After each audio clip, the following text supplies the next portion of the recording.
yang Bang Nihil, silakan. Ya, terima kasih.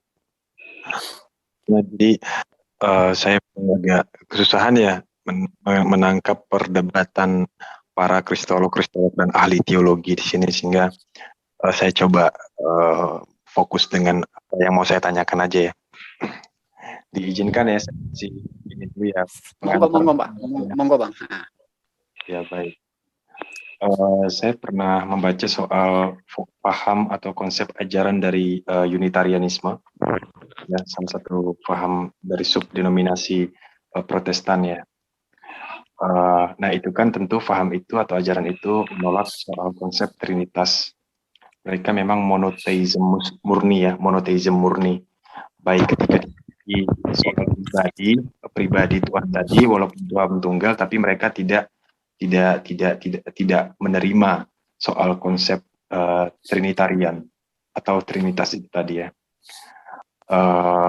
Kalau Trinitas dibilang politeisme juga tidak akan terima karena memang tetap Tuhan tunggal, namun demikian terbagi kepribadiannya, kan begitu ya yang saya ketahui. Nah, saya ingin bertanya bahwa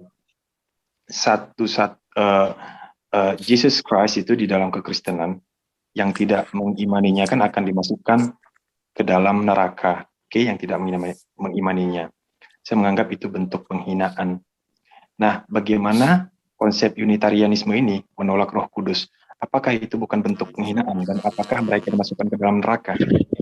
Sedangkan taubatan yang tidak akan diterima itu adalah taubatan ketika menghina Roh Kudus. Tidak mengimaninya bukan bagian dari penghinaan itu. Itu silakan ditanggapi, Pak.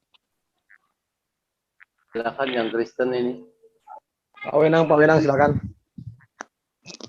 Ya, jadi begini, tadi kalau Pak Nihilisme bilang, saya teolog, saya bukan teolog, saya ini Kristen amatir. Tapi yang sepengetahuan saya, maksudnya begini, entah unitar masing-masing dengan dia punya persepsi yang berbeda-beda, tetapi patokannya adalah harus Alkitab. Nah, dalam Alkitab, Allah menyatakan diri melalui Trinitarian. Allah yang Tritunggal, bukan Unitarian dan sebagainya. Jadi patokan itu bukan menurut perspektif siapa, tapi bagaimana kita mengkaji Tuhan, menyatakan diri itu tuh, kita mengkaji itu melalui isi Alkitab. Nah, isi Alkitab itu menjelaskan bahwa Tuhan menyatakan diri secara Trinitarian. Tuhan punya logos itu yang menjadi manusia, itu tuh yang untuk karya kemesiasan, itu tuh logos tersebut karena sudah menjadi manusia. Sebelum dia menjadi manusia, dia bersama-sama dengan dia ada dalam Allah. Dia hakikatnya adalah Allah. Lalu ketika logos itu menjadi manusia, maka logos itu diberi nama Yesus. Yesus artinya Yahweh penyelamat. Mohon maaf, kemudian setelah kita melebar. Mohon maaf saya potong dulu. Mohon maaf sekali sebesar-besarnya. Apakah ini saya sampai buka lagi? Apakah mungkin sejarah salah menuliskan ini ya? Keterangan ini jelas secara harfiah Unitarian menolak konsep Trinitas. Bahkan Unitarian itu adalah ajaran yang tidak mengakui soal Roh Kudus. Kan begitu. Nah, itu kan bentuk penghinaan ya. Bentuk penghinaan. Padahal ini Unitarian juga dalam hermeneutika ini tetap mengacu kepada Alkitab ya. Artinya ajaran kekristenan. Tetapi dia fahamnya Unitarian. Unitarian tidak bisa sama dengan Trinitarian. Ini secara harfiah jelas keterangannya di sini. Berbeda fahamnya. Tidak sama. Sangat sekali beda. Kan begitu ya. Jadi apakah ketika Unitarian ini ya, yang memiliki faham Unitarian ini kan menolak Roh Kudus. Bukankah itu bentuk penghinaan? Dan apakah orang yang menganut faham ini akan dimasukkan ke dalam neraka? Kalau sepengetahuan saya, Unitarian itu mereka punya pemahaman itu satu pribadi yang menyatakan diri dalam jadi Yesus yang kemudian menyatakan diri ada dalam Roh Kudus, misalnya seperti begitu. Itu konsep dari Unitarian. Tetapi kalau saran untuk Pak Wenang, kalau misalkan belum memahami, lebih baik next time aja ngasih jawaban, daripada nanti Bapak melebar malah salah, malah jadi Bapak sendiri yang dianggap ini. Nanti mungkin jadi PR gitu aja. Oke, baik, ini PR gitu aja. saya maksudnya begini, saya bukan teolog ya. Jadi kalau misalnya kalau Unitarian itu mereka bertentangan sekali dengan mereka tidak bertentangan sekali dengan isi Alkitab, karena jelas-jelas kalau surat-surat Paulus itu tuh menerangkan Saya bahwa tidak bilang bertentangan dengan Alkitab, tapi bertentangan dengan ajaran Trinitarian. Kan begitu. Dalam Trinitarian jelas ya, identifikasinya adalah bahwa konsep ketuhanan itu, Tuhan tetap tunggal namun terbagi atas kepribadian, yaitu kepribadian yang tiga juga, entitas yang tiga juga. Tapi dalam Unitarian, mereka itu memang monoteis yang murni ya, utuh, monoteisme yang utuh, menolak konsep pertama pengakuan bahwa Jesus Christ itu adalah God yang sama dengan the Father, Roh Kudus apalagi. Mereka menolak itu mentah-mentah. Itu jelas keterangan secara harfiah. Mungkin kalau bisa juga Bapak sekarang searching lewat Wikipedia aja, ya nggak usah referensi dari beberapa buku. Wikipedia juga menerangkan itu. Unitarian tulisannya di situ menolak konsep Trinitas. Yang kita ketahui, kita garis bawahi konsep Trinitas itu bahwa Tuhan memiliki 3 kepribadian. Kan begitu. Nah, Roh Kudus itu kan pribadi ya. Jadi pribadi Tuhan kan. Nah, Unitarian tidak mengakui soal pribadi Tuhan. Jadi pertanyaan saya adalah itu jelas sekali Unitarian. Ketika katakanlah oke, misalnya saya ikut alur Bapak. Ketika mereka menolak pribadi ya, pribadi Roh Kudus, apakah bukan itu bentuk penghinaan ya Pak? begini Pak, kalau kita baca surat-surat Paulus, kalau kita baca surat-surat Paulus, kalau kita tidak mengikuti pola pikir Trinitarian, maka kejanggalan sekali. Berarti Paulus terkesan dia punya bahasanya berbeda. Maksudnya bagaimana? Saya berarti, Karena begini. Kalau saya begini ya Pak ya, oke saya udah dapat jawabannya. Saya tetap memegang keterangan dari Wikipedia. Memang secara harfiah jelas menegaskan itu. Barangkali nanti akan saya diskusikan lebih lanjut setelahnya nanti Pak. Oke, terima kasih, silakan dilanjutkan Pak. Bersusunan bahasa daripada Paulus. Paulus punya narasi bahasa itu terkesan kayak orang tidak berpendidikan. Kalau misalnya Bukan, antara satu paham dan pribadi, konsep itu dideskripsikan secara konkret, tidak kiasan atau tidak metafor bahasanya. Menolak itu bukan bahasa metafor, itu konkret bahasanya. Mungkin nanti Ya, Mas Nihilism bisa nanyakan ke yang Ya. lain gitu. Baik, ya siap Pak. mungkin dia patokan sekarang di Alkitab. Jangan, dia punya itu patokannya Alkitab. Itu surat-surat Paulus jelas. Pribadi antara Yesus dengan Bapa beda, dengan Roh Kudus beda. Jelas sekali kalau baca surat-surat Paulus. Silakan Bang Farhad, dibantu Bang Farhad. Oke, enggak, saya mendengarkan Pak Wenang. Kembali lagi, ya Pak Farhan. Halo. Ya, mohon maaf tadi saya permisi kan beli rokok emang sekaligus. Cuman tadi ada tamu, tapi saya pikir tadi sampai saya kelupaan ya. Aduh, ya udah balik lagi. Tahu udah ada Pak Farhan. Saya semangat nih, moderator yang bisa menjembatani saya untuk berkomunikasi dari dua aspek ya. Ya, oke. Oke, terima kasih Bang Nihilism dan terima kasih simpatinya ya. Dan saya sudah jatuh hati dengan pemikiran Anda sudah lama sebenarnya. Pertama kali kita ketemu di Goldian ya. Oke, Pak Wenang, artinya gini loh Pak Wenang. Apa yang dimaksud oleh Pak Nihilism itu adalah sebuah konsep ini berbeda gitu loh. Dan bukannya Unitarian ini juga berpatokan dengan Alkitab. Berarti ada dua sisi yang berbeda memaknai Alkitab ini gitu loh Pak. Menurut Bapak gimana Pak? Ya, jadi persoalan dia punya patokan yang paling final itu adalah isi Alkitab, pengajaran daripada Paulus, dan juga kita membaca bagaimana Tuhan menyatakan diri dalam perjanjian lama. Nah, di situ sudah membuktikan bahwa antara Tuhan yang menyatakan diri dalam Alkitab itu adalah Tuhan yang Trinitarian, bukan Unitarian. Jadi bukan perspektif mana, tapi yang dijadikan patokan adalah pengajaran-pengajaran daripada Alkitab. Baik. Coba saya jembatani ya Pak. Coba saya jembatani. Coba saya kasih silogismenya dulu Pak. Saya jembatani, mudah-mudahan saya dapat paham ya. Begini ya Pak. Coba saya jembatani dulu.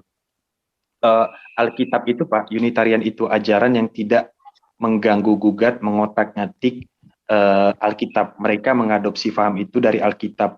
Alkitab yang kita ketahui bahasanya kan sifatnya itu metafor ya, metaforik. Mereka memaknai ya, arti makna yang sebenarnya dari Alkitab itu Unitarian, monoteisme murni, tanpa ada membedakan pribadi yang dianggap kesetaraannya sama dengan Tuhan juga yang tunggal itu tadi. Nah, itu kan jelas berarti ya, bahasanya sudah jelas. Mereka menolak, mereka memaknai bahwa tidak ada pribadi itu, yang pertama, yang kedua pribadi itu, apalagi pribadi itu disetarakan dengan Tuhan. Itu jelas Unitarian itu, ajaran itu mirip dengan ajaran, apa ya kalau saya bilang ya, Bapak mungkin bisa cari soal Arianisme. Arianisme juga seperti itu. Jadi Unitarianisme, ya.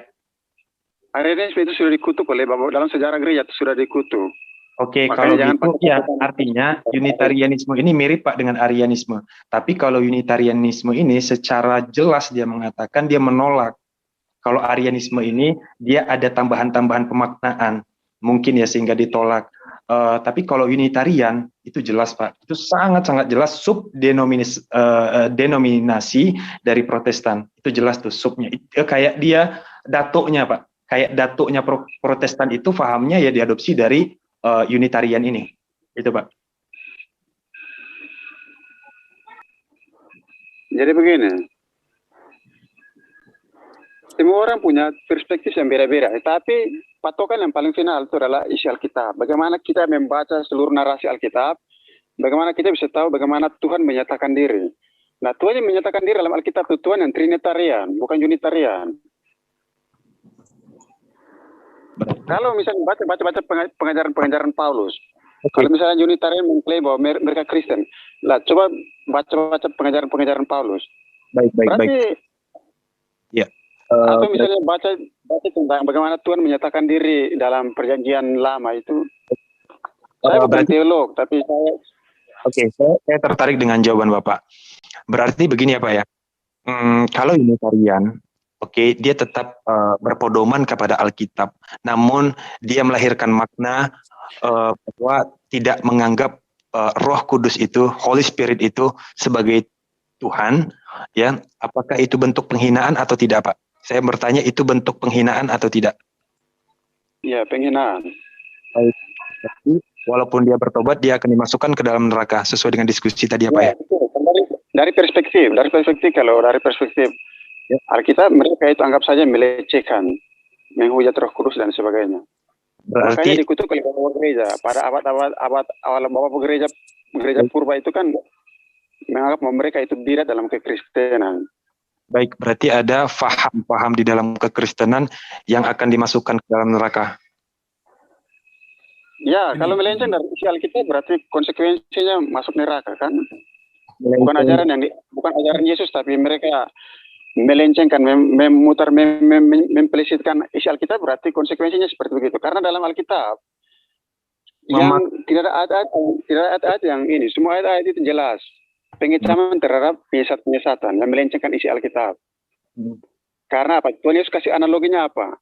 Sebaiknya batu kilangan diikat pada lehernya dan dibuang ke dalam laut. Nah, itu analogi untuk orang yang dengan sadar sengaja mau mempelesetkan atau mengajarkan sesuatu yang secara sengaja untuk memutarbalikkan Islam. Ini bukan hanya untuk Kristen saja, tapi untuk semua, untuk Islam dan untuk Yahudi dan untuk ateis dan sebagainya. Bahwa kalau melencengkan dengan sadar secara sengaja memutarbalikkan isi Alkitab, itu konsekuensinya bisa berat. Karena diucapkan langsung oleh Yesus bahwa analoginya adalah sebuah batu kilangan diikat pada lehernya dan dibuang ke dalam laut.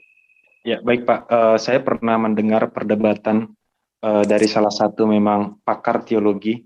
Ya, nanti saya kirim linknya, perdebatan pakar teologi yang memang bahkan dia sudah mendapatkan gelar apa itu ya,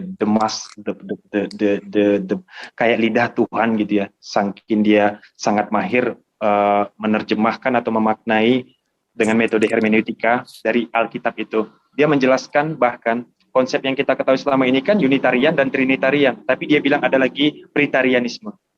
Kan begitu. Holy Spirit tertolak, tetapi Jesus Christ tetap dianggap Tuhan dan the Father tetap dianggap Tuhan, tapi Holy Spirit ditolak.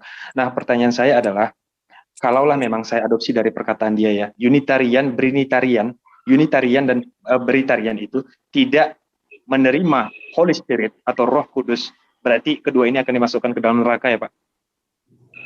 Kalau dari perspektif, mungkin tadi kan saya sudah bilang ulang-ulang. Ya. Sekarang kita pakai pedoman ini kan pakai pedoman isi Alkitab, pengajaran misalnya kita baca, kita menyikap isi Alkitab secara tidak langsung, itu maka Tuhan menyatakan diri secara Trinitarian. Oh, Halo? Oke.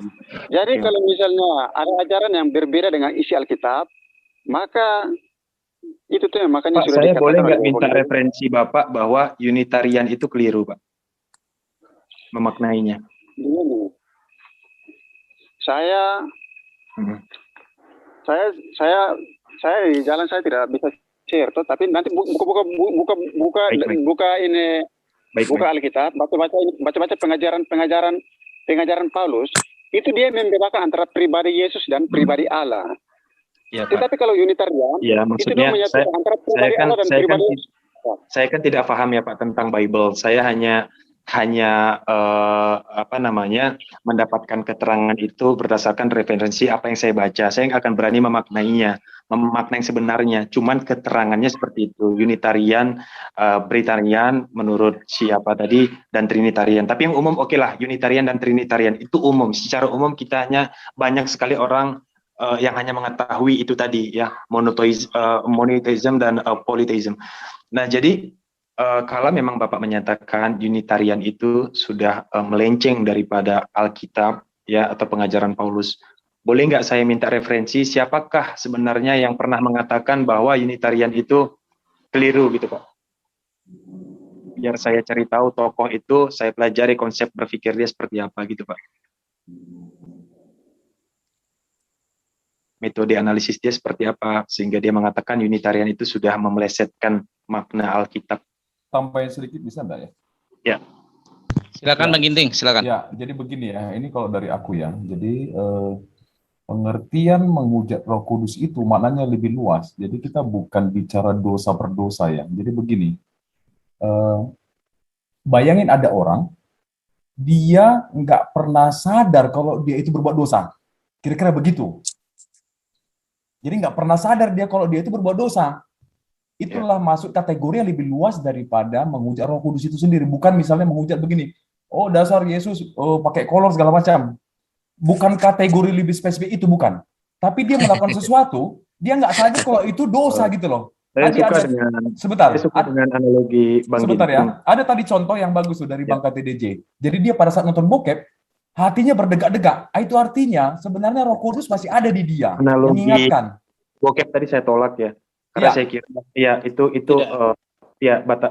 sudah tidak apa ya. Saya masih memegang batasan dalam memilih diksi.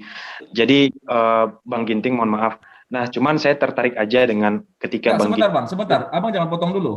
Ya, cara aku menerangkan Abang itu aku. Jadi begini. Ya, tapi gimana kalau cara? Bang Ginting memilih diksi yang tidak etis menurut saya lebih baik tidak dengar kan? Ya nggak usah dengar nggak apa-apa. Ya aku ngomong ke orang lain juga nggak masalah. Ya, jadi begini. Gimana caranya menandakan ada Roh Kudus atau tidak di diri kita? Contoh yang tadi Bang KTDJ, dia waktu menonton video yang kurang senonoh lah istilahnya ya, ada kayak merasa bersalah di dirinya.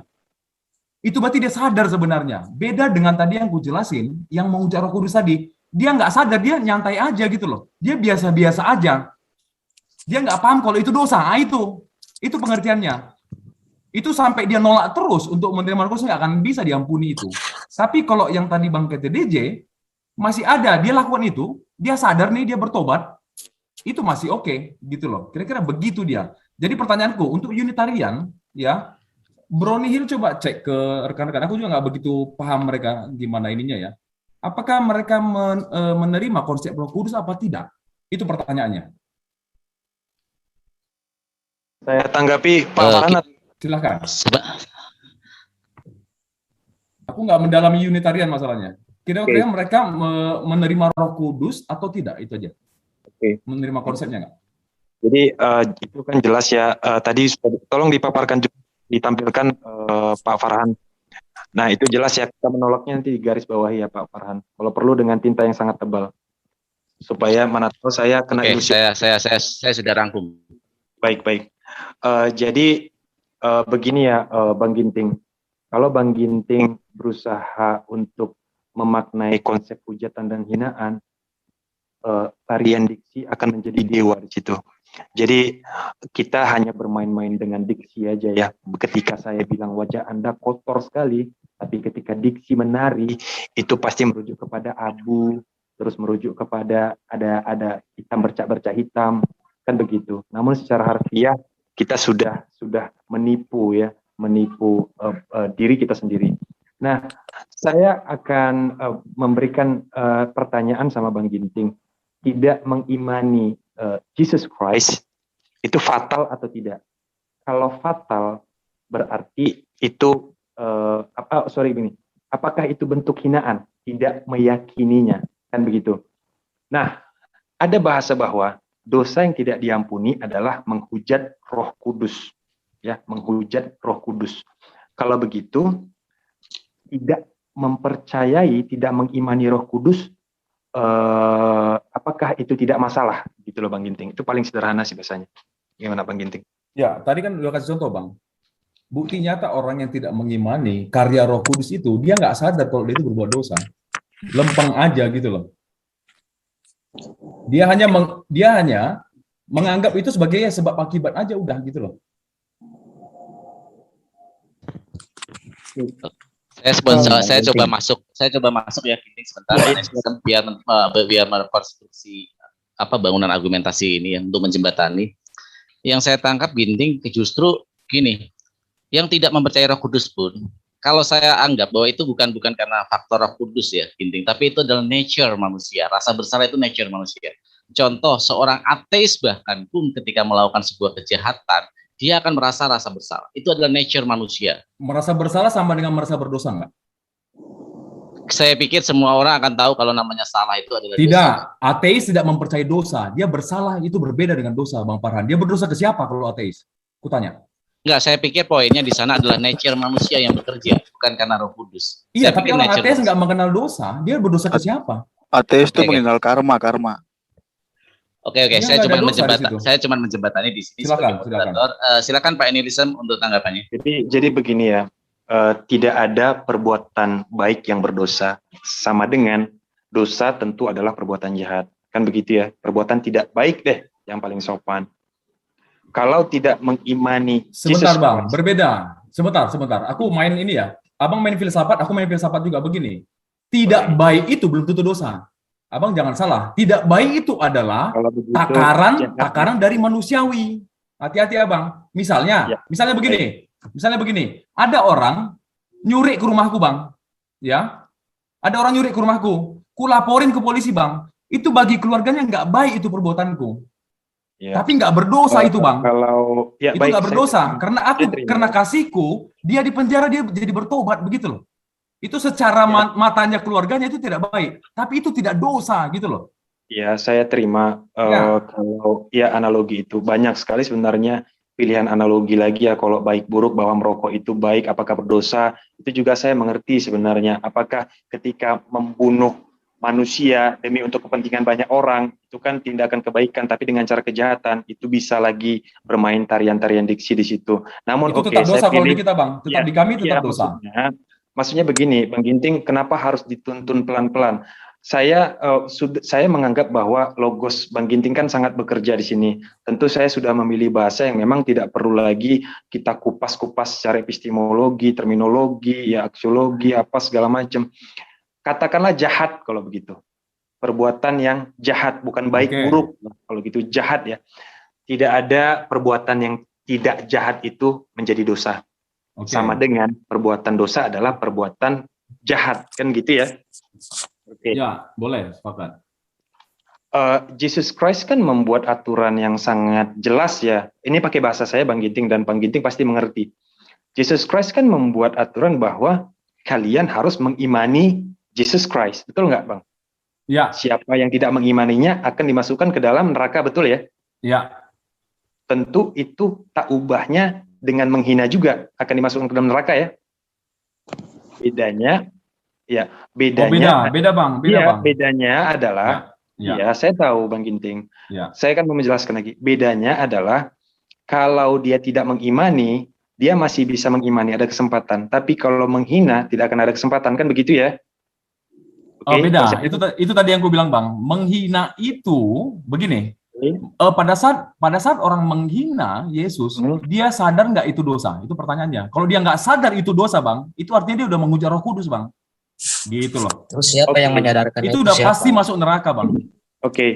Kalau begitu begini aja deh, pertanyaannya yang lebih singkat ya. Apakah orang Kristen yang tidak mengimani Roh Kudus ketika dia mati nanti dia akan dimasukkan ke dalam neraka atau tidak? Begini, kalau abang bilang dia Kristen udah pasti pengikut Kristus, Bang. Ya, dan dia, aku yakin sudah dibaptis, berarti menerima Yesus dan Roh Kudus.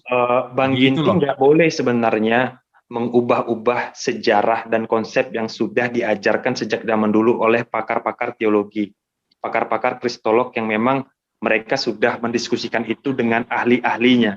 Jadi Bang Ginting nggak boleh mengubah-ubah itu. Unitarian itu jelas ya, tidak mengimani konsep Roh Kudus. Tidak mengimani itu. Sekarang gue jelas. tanya, Bang. Sekarang gue tanya, kan abang nihil nih, ya? Abang nihil, abang baru baca Unitarian. Unitarian dibaptis atau tidak? Pertanyaanku.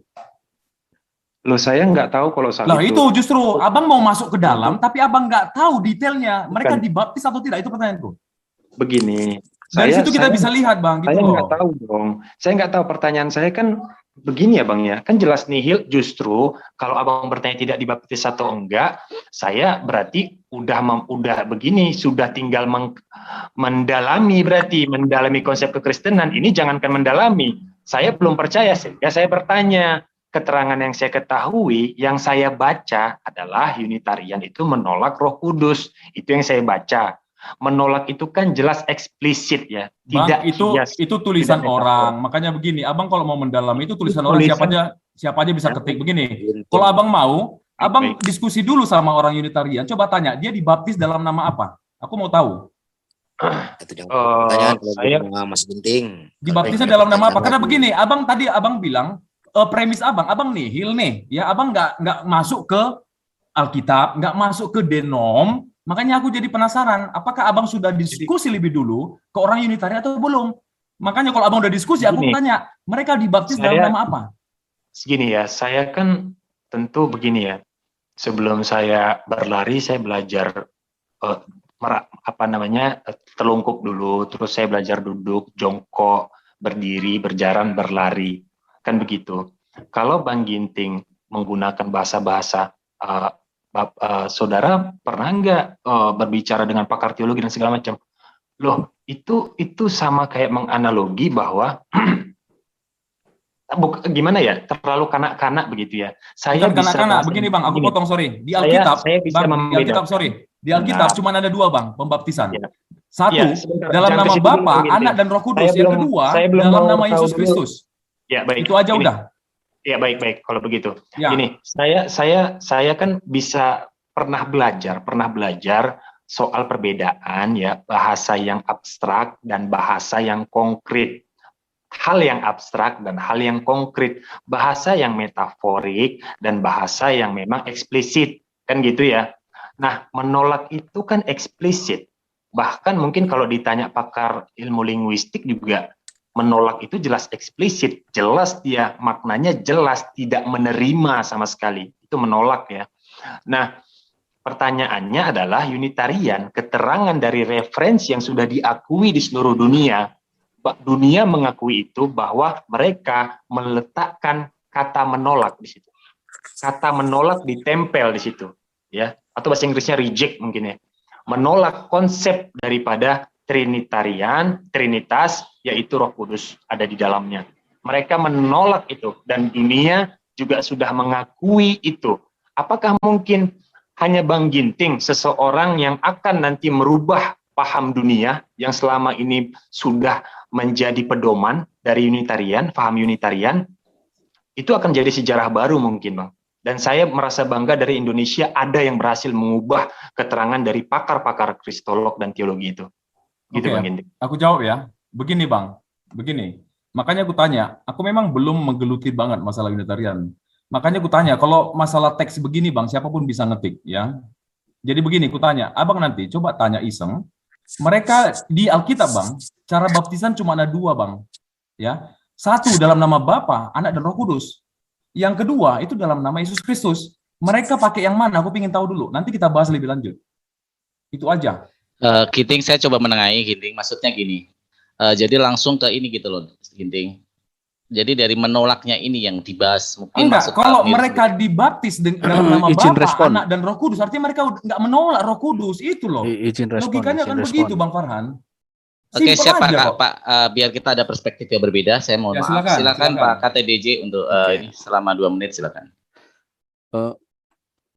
Bagi kita ambil acuan mayoritas ya, yang disebut Kristen itu biasanya yang udah dibaptis dari seperti yang disebutkan si Ginting. Ya. Nah, kalau Unitarian ini sekilas aku baca, aku juga mendalami itu kayaknya tidak ada pembaptisan. Jadi boleh dibilang bukan Kristen, tetapi mereka menginduk kepada Kristen gitu. Sama kayak misalkan Ahmadiyah gitu ya. Dia sudah tidak bisa dibilang Islam, tapi mereka menginduknya ke Islam gitu. Jadi secara mayoritas dikategorikan bukan Kristen, Unitarian itu. Jadi kalau ingin mendalami Unitarian ya mungkin lebih ke Unitarian aja daripada ke Kristen gitu, karena pasti akan menolak terus gitu. Kalau memang ingin mendalami pemahaman Unitarian ya lebih ke Unitarian aja, menurut saya begitu. Kalau boleh saya nanya gitu ya ke Mas Nihilism, apakah apa yang Mas Nihilism pahami after death dengan diri Mas Nihilism gitu?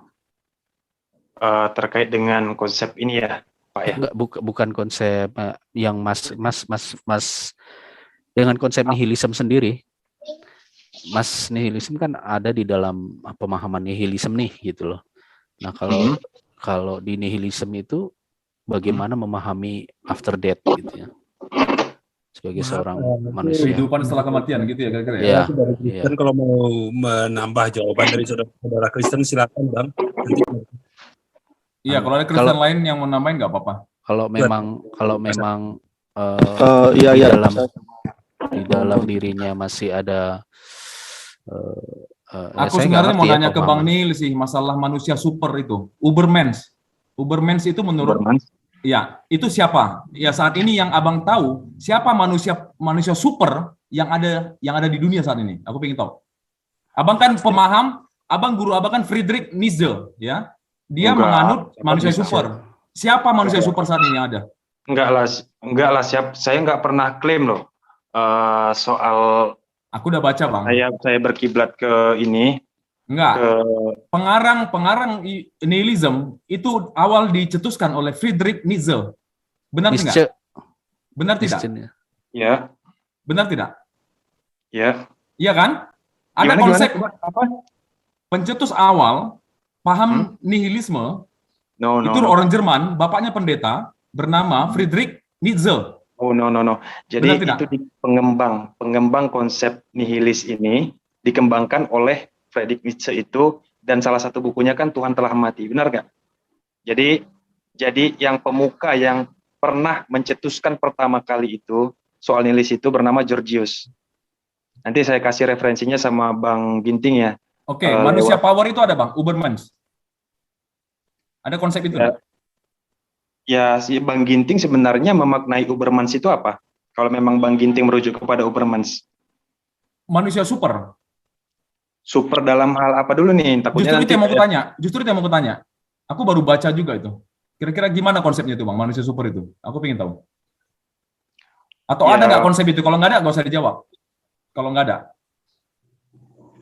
Saya pernah mengetahui soal pemikiran konsep Ubermensch ini. Jadi begini ya, Ubermensch ini saya linearkan dengan konsepnya diagram Maslow. Bang Ginting kan tahu ya diagram Maslow. Jadi diagram Maslow bahwa ada aktualisasi diri, kan begitu ya, aktualisasi diri. Paling puncak. Bahwa ya manusia itu paling puncaknya adalah dia akan butuh pengakuan ya. Sebenarnya dia berasal dari mana dan dia akan kemana. Kan itu aktualisasi diri namanya, kebutuhan. Walaupun itu masih ada perdebatan ya. Nah, Ubermensch ini adalah bagaimana ya, cara berpikir metodik ya, sebenarnya metodik ketika manusia sudah melampaui batas-batas kewajaran. Ya, batas-batas kewajaran. Jadi bukan tindakan fisik sebenarnya Ubermensch ini. Bukan tindakan fisik. itu kan dalam kajian filsafat sebenarnya Ubermensch ini dilabelkan bukan kepada orang yang memiliki kekuatan-kekuatan yang aneh, nggak seperti itu. Bahkan ada salah satu filsuf juga yang mengkaji soal Ubermensch ini, pernyataan Ubermensch ini, orang Einstein aja bisa dianggap Ubermensch. Einstein bisa dianggap Ubermensch. Kan gitu, Ubermensch. Bukan artinya dia harus bisa terbang, dia harus bisa ini, dia bisa ini, bisa ini. Kita punya parameter dan tolak ukur. Yang mana sih yang masuk dalam batas kewajaran manusia pada umumnya, baik itu ketika cara dia berpikir, cara dia bersikap, kan begitu ya. Ubermensch melampaui itu. Nah, bagaimana ketika dia juga cara berpikir metodik dia juga, ketika dia sudah melampaui batas-batas kewajaran manusia pada umumnya, dia sudah masuk kategori Ubermensch. Kalau menurut saya makna sebenarnya itu. Tapi dia gitu. terbatas nggak, Bang? Ya jelas lah, konstanta. Nggak ada Konstanta orang, ya? Ya jelas itu pasti, hukum pasti. Itu hukum pasti. Oke. Konstanta. Iya. Kalau pertanyaan saya, Mas Nihilism. Silakan Pak Pak Nihilism. Sebenarnya ini pertanyaan mungkin oleh semua peserta juga ingin mengetahui apa pondasi dari Pak Nihilism ini seperti apa dalam pemahaman kedua agama ini, atau Pak Nihilism berdiri di seperti apa sih pemahaman? Iya. Menarik ini Bang Farhan. Silakan Pak. Ya, jadi biar kita bisa mengekspor semua ini, mengkonstruksi bangunan argumentasi kita ini supaya ada jalan netral di sana antara pihak. Kita tahu setiap hari kita berdebat dengan pihak sebelah ini kan, ya begitu ya. Nah, ini ada merekonstruksi dari pihak yang netral. Seperti apa sih sebenarnya posisi Bang Nihilism itu? Silakan Bang Nihilism. Baik, begini. Kalau saya ditanya, apakah kamu menganut faham nihilis? Saya bilang iya. Tetapi apakah faham nihilis yang kamu adopsi itu berdasarkan keterangan dari orang yang mencetuskan? Tentu belum tentu, kan begitu. Kalau memakai koridor ya terminologi, maka saya sebenarnya tidak masuk nihilis, kan begitu. Tetapi saya mau mencakupnya lebih luas supaya fair, bahwa sebutan apa ya ketika saya bukan hanya memaknai Tuhan itu nihil, tapi banyak aspek yang saya anggap nihil, tapi ada juga aspek-aspek abstrak yang saya anggap konkret gitu loh, benar gitu loh, ada gitu. Jadi apakah saya tidak nihil berarti saya apa, kan begitu. Maka saya pakai ketika masih banyak hal-hal yang menurut saya lebih banyak hal-hal yang saya anggap nihil daripada yang sedikit, maka saya anggap saya masih berada di dalam paham nihilis. Begitu, Pak. Gitu. Oke, terima kasih Pak. Jadi kita memahami bahwa kalau boleh saya saya memahami kata nama dari Pak Nihilism ini memang sangat bagus, berarti pengembara. Dia lagi mencari titik mana sih titik mana sebenarnya dia Pak Nihilism ini mau berdiri ya dalam posisi yang mana gitu. Mungkin seperti itu ya Pak Nihilism. Iya, seperti itu juga. Terima kasih, saya bisa memahaminya. Oke, terima kasih Pak Nihilism atas jawabannya. Jadi para Ikhwan Fillah semua, di sini tapi begini, adalah Bang Farhan, aku mau nambahin dikit, Bang Farhan, dikit aja. 30 kau nih nyaut mulu. 30 detik aja. 30 detik menghormati kamu, silakan gitu. Ya, begini, Bang Nihil, begini ya. Bang, kalau perspektif Abang manusia power, yang seperti tadi Abang jelasin ya, aku terima. Cuman coba bayangin Bang, ada sesosok pribadi ya, yang dia tidak terbatas oleh kematian. Buktinya, dia setelah mati dia bisa bangkit. Ya, itu tidak terbatas Bang. Ya, kalau Abang tadi contohkan manusia power, dia terbatas, dia mati dikubur, selesai. Tapi ada masuk sesosok. Kita masuk ke ranah dogma itu. Bentar. Soalnya itu akan debatable.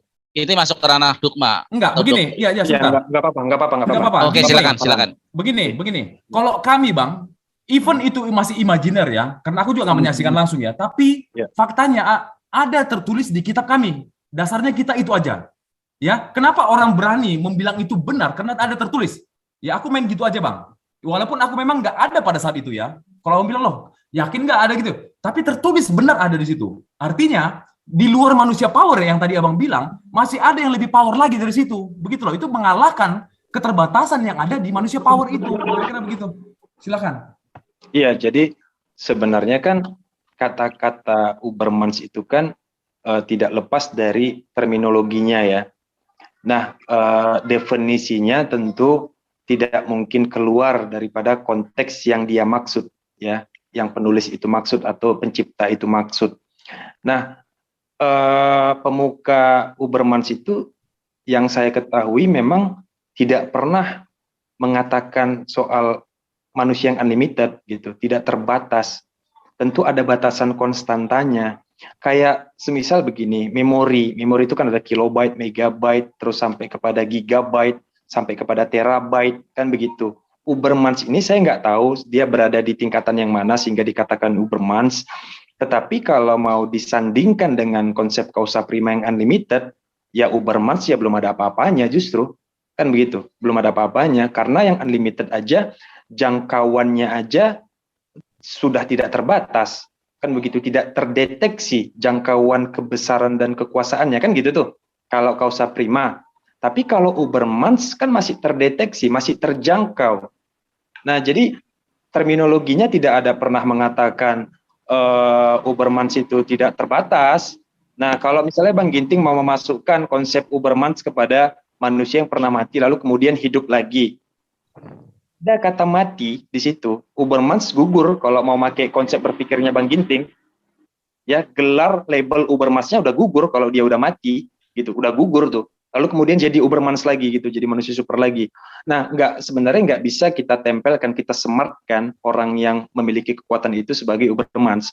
Karena masalahnya mati dan hidup ini kan teritorinya itu kan fatal ya, fatal ini jelas fatal. Ini perbedaan yang sangat-sangat jelas.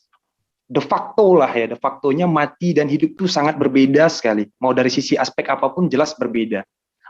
Abstrak kayak mau konkret kayak berbeda ya. Jadi intinya adalah kalau Bang Ginting mau merujuk Jesus Christ ya kepada Ubermans, saya berarti lebih mulia mungkin ya. Semisal saya mengartikan Jesus Christ lebih dari Ubermans dong harusnya. Kok Bang Ginting malah menganggap begitu? Nah gitu loh Bang Ginting, maksudnya paham ya Bang Ginting ya? Saya pakai istilah yang sederhana aja. Gitu loh Bang Ginting. Iya. Saya mencoba merangkum ya Bang Ginting. Mas Farhan. Oh ya silakan. Siapa? Mas Farhan kan memahami kapitayan juga ya. Oke, saya memahami kapitayan. Nihilisme ini sebenarnya lebih enak kalau disandingkan dalam pemahaman kapitayan ya. Saya setuju. Saya sebenarnya lagi mengarah ke sana, Pak. Jadi apa sih kekosongan itu? Kapitayan itu apa ya? Kamu nggak paham Ginting? Makanya jelasin, gue tanya, jelasin dong. Nanti akan arahnya sekarang. Tolong sabar, saya akan mengkonstruksi. Gue nggak sabar nih, udah gregetan nih gue nih. Tahu ujung-ujungnya akan kesana. Nanti saya kasih tahu Bang Ginting nih. Saya kasih tahu. Siap. Tapadol. Kapitayan itu dari kapi dan teayaan. Jadi yang ketiadaan. Udah. Itu kata kuncinya. Oke. Siap. Ya, jadi yang dikatakan Pak ini, saya tidak mau langsung tiba-tiba menuju ke sana, Pak KTDJ. Saya akan mencoba membangun pelan-pelan bangunan struktur ini, argumentasi ini biar tidak berantakan lagi gitu ya. Jadi gini Ginting, maksudnya adalah Pak Nihilisme, coba saya rangkum sesuatu yang Uberman. Dia mengalami kematian. Titik itu sebenarnya sudah menggugurkan. Itu yang dimaksud Pak Nihilisme. Menggugurkan dari posisi Uberman itu sebagai yang unlimited, karena unlimited harusnya tidak pernah mengalami kematian. Sepersekian detik pun ketika dia mengalami kematian, apalagi ini 3 hari, itu sudah menggugurkan kesuperan dia sebagai sesuatu yang super. Itu yang mungkin dimaksud Pak Nihilisme. Silakan Bang Ginting. Ya karena kan begini ya, bukan Ubermans of God ya, bukan Ubermans of man, kan gitu ya, bukan Ubermans of woman juga. Sedangkan jelas perbedaan antara entitas dan identitas itu sudah sangat identik ya perbedaannya. Jadi kalau menurut saya terlepas kalau Jesus Christ itu memang adalah tubuh manusia yang memiliki entitas juga, tentu saya kurang sepakat ya kalau ditempelkan Ubermans gitu. Gini, aku tanggapin ya. Jadi menarik begini. Tadi Bang Nihil dia bawa teori Maslow. Jadi begini, teori Maslow pada saat peak nyuwun sewu. Tadi kan Abang bawa teori Maslow yang piramid ya. Begini, saat kita bicara teori Maslow, Bang, gitu orang masuk ke peaknya yang paling atas, nyuwun sewu, itu sudah ego kesombongan yang muncul, Bang. Artinya itu menegasikan semua kelebihan-kelebihan orang yang dipunyai oleh orang lain karena merasa dia yang lebih super. Tapi dia lupa. Ya, tadi udah aku bilang, di luar dirinya ada yang jauh lebih maha. Itu yang harus diterima seharusnya. Terima kasih. Lanjut Bang Fahran. Oke, menarik ini. Saya setuju dengan apa yang dimaksud dengan big ya. Oke, silakan Pak Enilisem.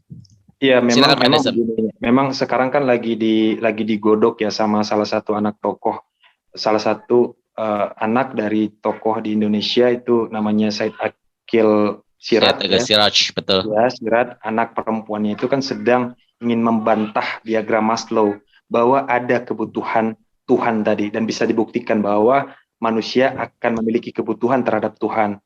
Kan gitu. Sedangkan kalau diagram Maslow itu kan tidak menyenggol dan tidak mengusik soal Tuhan. Jelas diagram Maslow membagi kebutuhan-kebutuhan manusia. Kan begitu ya. Kebutuhan prestis, apa kayak sekunder, primer, dan lain sebagainya, sampai kepada tingkatan tertinggi, itulah dia kebutuhan aktualisasi diri ya. Aktualisasi diri itu jelas. Jadi kalau saya tadi cuma melinearkan, bisa saja ditempelkan diagram Maslow itu merujuk kepada Ubermans, jadinya ego tadi ya, ego tadi. Tetapi Ubermans itu dia bukan hanya bicara soal hal yang abstrak, tetapi pembuktian empirik juga bisa dihadirkan. Kan begitu. Maka ada yang menyebutkan juga, ada yang menganggap bahwa Einstein itu Ubermans sebenarnya. Ketika dia mati pun ada teori yang sudah dia kemukakan, lalu kemudian terbukti di masa mendatang, itu kan sudah melampaui batas kewajaran manusia. Kan begitu. Dalam memberikan prediksi-prediksi kan, hukum-hukum di dalam hukum-hukum fisika yang lebih eksak sifatnya. Jadi itu Ubermans, anak indigo misal, kalau memang anak indigo. Anak indigo itu diadopsi dari mana sih? Kan dari sebuah penulis ketika dia membuat satu naskah cerita bahwa ada anak yang super jenius ya, lalu kemudian terjadi miskonsepsi ke Indonesia, anak indigo pasti berbau supranatural. Sebenarnya saya agak aneh, padahal itu jelas ya, bukan itu maknanya, tapi jenius dia, IQ-nya melebihi rata-rata, bahkan jauh melampaui rata-rata, itu juga bisa disebut dengan Ubermans, kan gitu. Jadi beda soal dengan Jesus Christ. Jadi kalau dibilang itu kemampuan manusia, lah dia tidak 100%, dia juga ada sifat tidak manusianya, sifat Tuhannya katanya, kan gitu tuh. Jadi nggak pas sih sebenarnya ditempelkan Ubermans di situ, Bang Ginting. Kalau menurut hemat saya gitu loh, Bang Ginting. Oke, terima kasih. Sorry Bang Farhan. Gini Bang ya, aku nggak ada bilang kalau Yesus itu Ubermans loh, bukan. Cuman aku membilang Bang, di balik dari yang Ubermans yang Abang bilang, ada sesosok yang maha gitu loh. Itu yang masuknya tadi ke konsep prima lagi baliknya gitu loh. Itu yang orang nihilisme nggak sadari. Sebentar gitu Bang Ginting, sebentar. Dia terlalu ego ya. Sebentar Bang Ginting. Justru ya, ini yang silakan, tadi dibantah Pak Enilisem ya, kalau Anda menyematkan bahwa Yesus Christ itu lebih hebat dari Uberman ini ya, malah justru ketika mengalami sebuah fase kematian itu sudah menggugurkan, jangankan sebagai lebih hebat daripada, lebih mahal daripada Uberman, sebagai standar parameter Uberman saja sudah gugur, maksud begitu Pak Enilisem ya tadi ya argumentasinya ya. Iya, saya kurang sepakat kalau itu diberi. Tadi kan karena Bang Ginting ngasih analogi ya, Abang tuh Ubermans itu begini.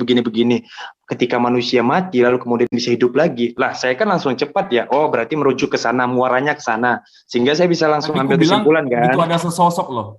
Aku nggak bilang manusia, sesosok aku bilang. Ya, di dunia ini sejarah mencatat manusia yang bisa hidup lagi kan cuman Jesus Christ kan, betul. Iya. Jadi nggak ada lagi. Tapi di Indonesia banyak loh. Rawa rontek itu. Tapi benar, dalam terminologi Jawa memang itu ada. Dan kita orang-orang Jawa yang berbudaya Jawa masih percaya itu ada. Dan itu dia nggak hanya bangkit loh, sebuah pengendalian diri atas kekuatan dari fisik kita. Sebenarnya kekuatan mind kita ya itu melebihi kekuatan fisik kita. Itu yang dipahami oleh orang Jawa. Tapi luas ini, nanti Kapitayan jatuhnya kan nanti akan tinggi ini. Nanti bisa sehari semalam kalau ngomong. Jadi kalau begini aja ya, supaya mungkin ada yang menerka-nerka saya itu sebenarnya paham apa. Oke, saya akan beritahu bahwa garis keturunan saya juga ada Jews. Oke, ada Jews. Jadi itu dari ayahnya nenek saya. Ya, Vander. Jadi Skerman Vander. Nah, budaya-budaya yang memang diajarkan kepada turunan-turunannya ke bawah, itu yang paling kuat itu adalah budaya liberty, pemikiran yang bebas. Bebas itu bahkan mau mencakup entitas yang abstrak juga boleh, nggak ada masalah. Kan begitu, selama kalian bisa membuktikan bahwa memang esensi dari manusia itu inilah dia dengan cara berpikir, kan begitu esensi manusia. Sehingga kalaupun ada nanti kausa prima itu, kausa prima tidak marah karena manusia yang berpikir membuktikan kepada kausa prima bahwa kausa prima berhasil, kan begitu. Proyek besarnya, mega proyeknya berhasil tuh membuat manusia berpikir. Nah, tetapi memang ada yang pada akhirnya tetap bertahan ya, dengan bahkan ateis fanatik ada juga yang bertahan di situ dari garis keluarga saya. Tapi ada juga yang memeluk agama Muslim, banyak kan gitu. Apakah ada Katolik? Ada, Katolik ada, gitu loh. Nah, saya tanpa rujukan dari tirani itu, saya berpikir ya karena diri saya sendiri, bukan karena ada ini, karena ada itu, karena ada ini, karena ada itu. Enggak, saya ikuti nikmatin prosesnya. Oh, ternyata saya di umur segini sudah sampai ya pemikiran bahwa saya harus mencari tahu tentang ini, tentang ini, tentang ini. Itu jadi nggak ada brief, nggak ada perintah, gitu loh. Jadi maka saya kalau ada yang bertanya ini sebenarnya nulis ini apa nih, ini jangan-jangan begini, jangan-jangan begitu, jangan-jangan begini, jangan begitu. Ya itu tadi sedikit gambaran soal itu ya, hierarki gitu loh, hierarki di kehidupan saya gitu. Oke, terima kasih Bang Nilisem. Saya akan bawa topik ini lebih menarik lagi. Tadi adalah pemahaman pengantar menurut saya, argumentasi tentang bagaimana pijakan dari Mbak Nilisem dan bagaimana Ginting ini. Saya akan coba lebih ke kausa primanya ya. Saya lebih mau mendorong ke sana. Bagaimana yang unlimited ini bisa menjadi sebuah limited di dalam pengajarannya. Mengapa harus menjadi? Kenapa tidak harus dari atas? Itu menurut saya ada sisi yang menarik ini, nanti kita bicarakan dari sisi yang berbeda ya. Silakan Pak Nilisem untuk lebih ke merujuk kepada yang tadi sore ya. Ya, itu itu kita rujuk karena itu sebenarnya. Ya. Karena tadi bangunannya sebenarnya sudah terbentuk ya. Iya, terbentuk, benar. Tapi tadi ambiar sebenarnya. Iya, padahal saya udah bersedia tolong ajak saya ke puncak kan gitu ya. Ya, tapi betul. Cuman angin terlalu kencang, jadi saya terguling. Ya. Nanti 15 menit lagi aku gabung, 15 menit lagi gabung. Jangan Ginting, ini akan menarik. Kenapa kamu bicara unlimited dan limited kamu kabur? Bentar, ada tamu, bentar. Wah, selalu ada tamu ini. 15 menit aku join, 15 menit aku join. 15 menit ya. Jadi, sebentar. Jadi, sebenarnya tadi sore itu sudah terbentuk sesuatu yang luar biasa. Bangunan itu sudah tinggal sampai peaknya, tapi ternyata tadi ambruk ya. Bangunan-bangunan argumentasi yang coba distruktur. Saya mencoba untuk membangun kembali, supaya ada persamaan apa sih sebenarnya tentang apa, karena basis terpenting dari sebuah ini tentu kan konsep ketuhanannya ini. Konsep ketuhanan yang salah pasti akan semuanya akan berantakan. Itu adalah pondasi paling dasar dari yang namanya agama atau ajaran. Nah, oke, dari pihak Kristen siapa yang mau menggantikan ini dulu? Dan pihak Muslim tadi ada yang mau bicara tentang konsep ketuhanan. Silakan Akhi. Tadi siapa tadi yang di chat itu? Oh, Pak Samaritan ya. Silakan Pak, saya kasih waktu Anda. Ada dari Muslim kan ya? Ya, dari Muslim betul. Oke, saya coba untuk kasih waktu Anda 2 menit. Saya mohon Anda punya kompetensi untuk ini biar kita bisa membentuk sebuah struktur bangunan argumentasi nanti bisa kita bangun dari pijakan pertama Anda berkomentar. Silakan Bang. Pertama saya ingin membantah penggambaran nihilisme juga. Saya dapat lagi tentang apa yang lebih super itu tentang ini Pak Khairi ya? Pak Khairi ya? Bukan Alberto. Bukan. Oh, silakan. Ini tentang apa yang masalahnya wujud atau tidak berwujud. Karena soal ini sih karena apa yang dia berkata itu ya betul. Berkata itu dia tentang soal masalah kekuatan yang ada di luar daripada di dalam soalnya. Dan apalagi kekuatan itu apakah dari luar? Oke, mohon maaf Alberto. Dari dalam? Saya pikir siap. Mohon maaf, saya rasa belum tepat untuk mewakili. Oke, sorry, saya soalnya nggak tahu. Ternyata yeah. Alberto. Oke, mohon maaf Alberto ya. Mohon maaf menyimak dulu Alberto. Karena kita lagi mencoba menstruktur. Nanti Bang Alberto setelah sampai peak nanti saya kasih kesempatan untuk berbicara ya. Siapa pihak Muslim yang mau ini menjelaskan sebuah konsep dari kausa prima ini untuk merujuk kepada konsep ketuhanan Islam ya. Silakan. Bentar Bang Farhan. Ya. Pak Kamal nih, Pak Kamal. Oke, silakan Pak Kamal. Boleh, silakan. Oke, Assalamualaikum warahmatullahi wabarakatuh. Waalaikumsalam warahmatullahi wabarakatuh. Memang menarik dari pihak nihilism ini ya, yang saya tertarik dengan yang namanya Ubermans, yang masih sangat misteri, Ubermans ini. Tapi saya berkeyakinan, ini keyakinan saya pribadi, yang namanya Ubermans itu oleh yang prima causa itu sudah diberkati kepada diri kita masing-masing. Sebab apa? Alasan saya apa? Dalam setiap jiwa atau diri manusia, jasad ini adalah, saya uraikan seperti ini. Jasad kita ini masih ketemu mati. Mohon maaf, ada lagi yang namanya jiwa. Kurang jelas di itu. Oh iya, ada noise. Mengganggu. Silakan, yang noise siapa ya? Mohon maaf karena ini banyak yang menyimak, penontonnya juga banyak. Jam segini masih. Pak Guru BP. Pak Guru BP mungkin noise. Kang Budak, ada. Ya, yang pertama adalah jiwa ini adalah jiwa yang menghadapi kematian. Yang kedua, ini pemahaman saya. Yang kedua, ada jiwa hidup tapi tidak mengalami kematian. Dan yang dimiliki oleh prima causa adalah hidup selama-lamanya. Nah, yang menjadi pertanyaannya dari Pak pihak nihilisme ini, yang Ubermans adalah yang jiwa yang kedua ini. Dan itu saya yakin sekali dengan agama Islam ini. Itu yang membuat keimanan saya semakin mantap. Nah, untuk sementara Bang Farhan, itu dulu sementara ini memang sangat panjang ya. Nanti kita merumuskan bangunan skema itunya seperti apa, nanti disambung lagi lah. Ya, makasih. Oke, terima kasih. Sambil nunggu Ginting, karena pihak Kristen belum ada yang mewakili ya. Saya mencoba masuk sebentar ya. Kenapa? Di dalam Al-Quranul Karim itu, Pak Nihilism, itu akal yang pertama kali disebutkan. Akal itu disebut sampai 289 kali dari berbagai bentuk. Ada yang kata kerja, dan semua kata kerja anehnya. Di dalam Islam, di dalam Al-Quranul Karim itu, akal itu selalu disebut kata kerja. Artinya manusia, umat Islam ini dipacu untuk berpikir. Nah, kalau saya mencoba mendeskripsikan akal sesuai dengan Islam ini sesuai dengan Al-Quran adalah akal tidaklah bisa berdiri sendiri.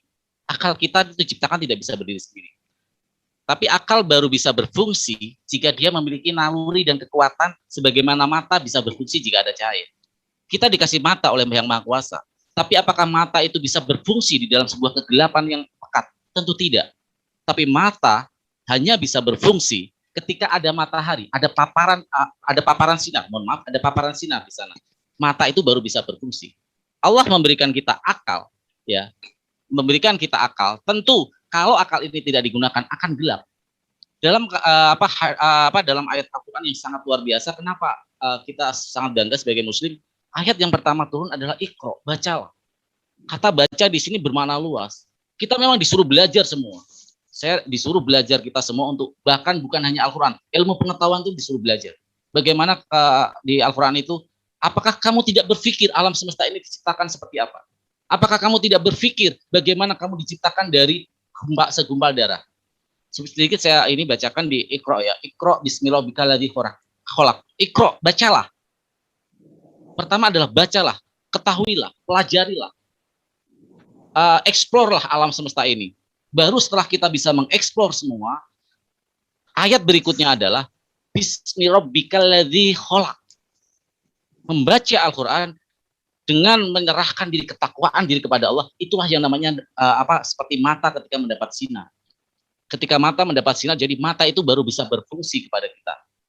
Nah, kalau kita kaitkan ayat yang kedua ini setelah Iqra, dan ketika kita sudah mengetahui semua pengetahuan yang kita maksimal otak kita ketahui, yang kedua adalah dia telah menciptakan manusia dari segumpal darah. Di dalam Al-Quranul Karim, semetafor ayat apapun itu punya maksud, dan kebanyakan ayat-ayat metafor ini adalah ayat-ayat yang justru menjustifikasi kebenaran-kebenaran yang terbukti secara saintifik ya, terbukti kebenarannya. Dia telah menciptakan manusia dari segumpal darah. Artinya setelah tadi di ayat pertama, bacalah, setelah bisa membaca, mencari hikmah dari apa yang diturunkan, yaitu dari Allah Subhanahu wa taala, pengenalan. Dari situ kita baru bisa Kenapa ayat kedua adalah dia telah menciptakan manusia dari segumpal darah. Orang zaman dulu 1400 tahun yang lalu mungkin tidak akan berpikir. Dan terjemahan dari segumpal darah ini dan nihilisme sebenarnya agak kurang tepat karena di sana sebenarnya adalah kata alaqo. Alaqo di sini bermakna seperti lintah. Dan itu terbukti secara sains bahwa ketika janin itu menempel di dinding rahim itu seperti lintah. Dia menyedot asupan-asupan gizi dan protein itu dari induknya atau dari ibunya. Dan makin lama makin membesar. Itu sangat luar biasa dan ini yang membuat seorang Kate Elmore menjadi muslim ketika menemukan sebuah kebenaran. Bagaimana kita bisa mengecek kebenaran kalau tidak dari bersifat netral, bersifat universal yang dipahami. Seorang Kate Elmore bahkan bukunya sampai sekarang menjadi buku pedoman di universitas kedokteran terkemuka seluruh dunia dan dia menyatakan kebenaran Al-Quran dan bersyahadat karena dia membaca. Dia sudah membaca tapi sayang, dia sudah iqra tapi belum sampai ke dalam lanjutan ayatnya. Jadi baru iqra. Tapi ketika iqra dia lanjutkan dengan dengan Bismi rabbikal ladzi khalaq. Dia sudah membaca dan dia menyadari kebenaran apa yang ada di dalam ayat keduanya bahwa Allah menciptakan manusia dari segumpal darah dan kebenaran itu ditemukan oleh seorang Kate Elmore dan dia masuk Islam, bersyahadat. Artinya akal di sini bukan kita dikasih akal terus kita bisa membaca segalanya, enggak. Kalau belum mendapat hikmah dari apa yang disebut terima kausa itu atau Allah Subhanahu wa taala. Mungkin tambahan saya seperti itu. Aku tanggapi sedikit, Bang Farhan. Oke, udah balik lagi. Terima kasih. Aku tanggapi sedikit ya. Silakan gini. Ini menarik premis Bang Farhan ya, tapi kulihat keliru begini. Tadi ada premis dia begini bilang, gimana mata berfungsi pada saat gelap? Justru fungsi mata itu dia bisa lihat itu gelap gitu loh. Ini gimana? Ini logikanya di mana gitu loh. Justru karena mata itu kena gelap, dia bisa identifikasi itu gelap. Itu artinya mata berfungsi di situ. Itu loh, itu berbeda gitu. Jangan premisnya bilang Bang Ginting, jadi begini Bang Ginting. Kayaknya Bang Ginting nggak bisa memahami metafor bagaimana vaksin. Iya, jadi silakan begini. Pak Nilis, mungkin Pak Nilis lebih memahami perkataan saya. Silakan Pak Nilis. Begini, kalau ditanya pun orang buta yang nggak ada matanya, gelap Bang Ginting. Yang dia ketahui pasti gelap. Jadi ya kita tidak usah mengotak-atik itu Bang Ginting. Tapi tadi saya tertarik ya dengan ada yang saya tangkap tadi penjelasan Pak Farhan. Yang pertama, artinya ternyata kausa prima menginginkan manusia untuk mengcombine ya aspek logos dengan aspek iman yang sifatnya abstrak tadi. Kan gitu ya. Hal-hal yang tidak ada kaitan dengan logos kan itu mau dikombin gitu ya. Artinya kenapa di dalam kitab umat Islam itu berapa ratus kali dikatakan soal akal tadi ya. Nah, tentu kan berarti dan ada lagi yang kedua yang menarik adalah yang saya tangkap, kenapa kausa prima ya memberikan keterangan dengan bahasa metaforik. Tentu akan ada alasannya. Alasannya karena kausa prima tahu manusia akan berpikir, bisa memiliki akal untuk berpikir. Kan begitu. Berarti kan jelas di sini. Betul lagi. Ya, berarti kan jelas di sini bahwa kausa prima justru akan merasa gagal ketika ada manusia yang tidak menggunakan akalnya ketika ingin mengenalinya, kan gitu ya. Karena kausa prima juga mendeskripsikan tentang dia juga dengan bahasa metafor yang kita tahu metaforik itu harus diterjemahkan dengan akal, diselami dengan akal juga kan gitu. Alat untuk mengetahuinya, mendeteksinya dengan akal tentu, nggak bisa dengan hanya sekedar gampang lah gitu, nggak segampang itulah. Jadi maka tentu kan jelas ya. Saya tadi sepakat dengan Bang Farhan bahwa silogisme yang tadi siang sudah terbangun. Tapi saya mau tanya kepada Pak Farhan, apakah perlu diulang atau memang kita akan melanjutkan diskusi yang tadi berhenti sampai di mana atau gimana nih? Kita lanjut saja. Saya pikir saya masih bisa mengingat struktur dari bangunan argumentasi yang kita bangun tadi. Baik. Silakan langsung ke Ginting aja. Silakan langsung. Tapi jangan baperan ya, Bang Farhan ya. Ya. Oh, saya nggak baper Ginting. Kamu selalu dari jangan ngambekan loh, jangan ngambekan. Tapi saya tolong teman-teman saya sedikit bicara ya. Kita menghargai moderator. Beliau yang ngatur, beliau yang membagi. Jadi apapun keputusan beliau kita hormati. Terima kasih. Ya. Ya, jadi karena memang saya menghargai diri saya, maka saya bisa menempatkan hal yang sifatnya situasional dan kondisional ya. Artinya ini kan ruang dialektis menggunakan frekuensi publik yang jelas secara tidak langsung kita tahu menempatkan bagaimana kita memilih bahasa ya atau pilihan-pilihan kata tadi yang tepat ya secara etis. Bagi saya itu cara saya menghargai diri saya sendiri. Jadi kalau memang mau membuat joke, saya juga berharap ya kalaupun dengan terpaksa joke-joke candaan itu harus dimasukkan, ya mudah-mudahan dengan cara yang elegan. Oke, berarti dari pihak pihak umat Kristen diwakili oleh Bang Ginting dan Bang Ginting Bang Ginting sendiri. Assalamualaikum. Bang Ginting boleh kalau memang ada yang mau apa Ada yang lain nanti juga. ada yang lain juga nggak Bang apa-apa. Wenang masih ada tuh, Bang Wenang juga masih ada. Nanti kami berdua. Oke, baik, terima kasih. Ya, tadi saya kira Bang Ginting pasti ada yang mendengar tadi ya Pak Farhan ya, Bang Ginting ya. Bang Ginting ada tadi. Jadi dia pasti sudah ada sedikit pemahaman tentang. Ya, udah ada clue sih, udah ada clue tadi. Ya, baik. Kalau begitu kan, oke, saya ulang dengan ringkas ya, dengan singkat aja. Tadi ya silogisme yang pertama kita bangun adalah perbedaan manusia dan hewan terjawab. Oke, kita sudah dapat kesimpulan. Yang kedua adalah sebentar saya ingat dulu. Sebentar ya. Coba ingat, belum sampai ke situ ya. Pertama perbedaan manusia dan hewan, lalu kedua itu, aduh saya lupa ya, apa yang kedua ya. Udahlah intinya udah oke, sampai di akal Bang, sampai di akal bagaimana penempatan akal Tuhan apakah menyesal atau tidak ketika terjadi sebuah kesalahan atau analogi kehendaki oleh yang kuasa. Ya, jadi analogi robot atau apa ya? Iya, robot baik, tadi baik. ya. Oke, ya, silakan. Baik. Ya, jadi tadi pembahasannya adalah bahwa sepakat bahwa kausa prima membuat satu jembatan ya, menjembatani manusia untuk mengenali yang unlimited tadi dengan manifestasi berupa sosok manusia yang limited. Oke, jelas manusia yang limited. Limitednya di mana? Aku mau tanya dulu. Limitednya dalam hal apa dulu? Kita harus arti ini. Kita biar satu persepsi. Pengertian Abang unlimited apa? Limited apa? Aku ingin tahu. Ya, biar satu persepsi kita. Kalau artinya unlimited itu kan tidak terbatas. Kalau limited kan terbatas. Terbatas dalam hal apa? Aku ingin tahu.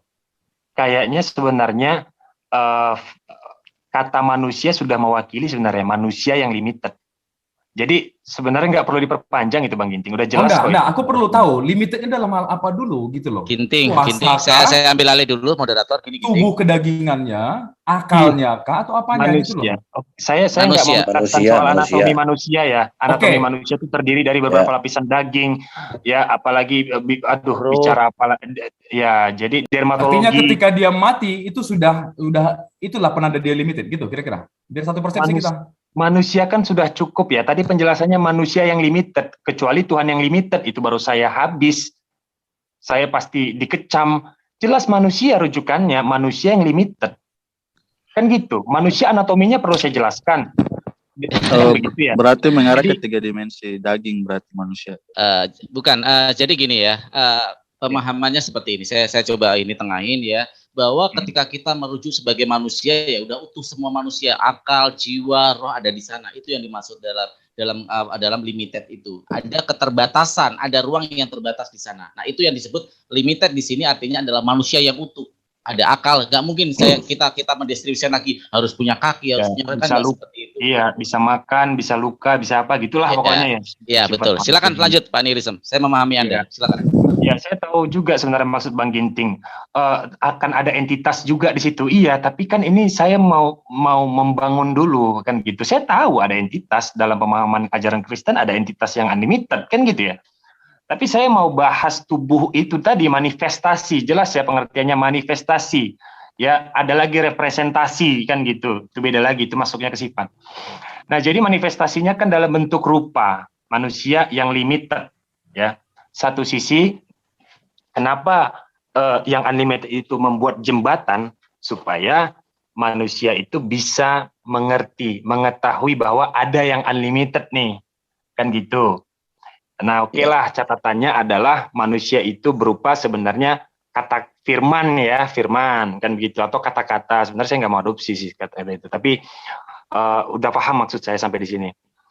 Jadi unlimited itu menjembatani manusia ya untuk mengetahuinya dengan cara menghadirkan satu sosok manusia yang limited secara identitas. Kalau begitu biar lengkap saya bilang identitas ya. Saya nggak masuk kepada identitas dulu. Secara identitas ada bentuknya, ada dagingnya, ada apanya lagi, ada akalnya, isi otaknya juga begitu, ada limbic brain, banyak sekali.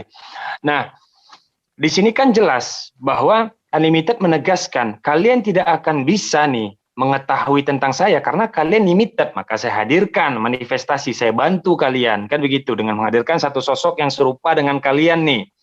Nah, tetapi ya limited itu menjadi unlimited dengan sebuah peristiwa. Pertama, si unlimited membuktikan bahwa manusia ini, oke, atau sosok ini, atau Jesus Christ deh, nggak apa-apa. Jesus Christ ini ya telah mati. Artinya limited itu jelas ditegaskan oleh sang unlimited. Ini dia limited nih. Lalu kemudian dihidupkan, gitu. Oke, hidup lagi. Oke lah, saya nggak pakai dihidupkan, hidup lagi, tak gitu. Itu sudah menggugurkan teori limited. Nah, saya bilang bahwa apakah mega proyek itu gagal, kan begitu, sehingga harus dikasih peristiwa hidup, ya hidup lagi.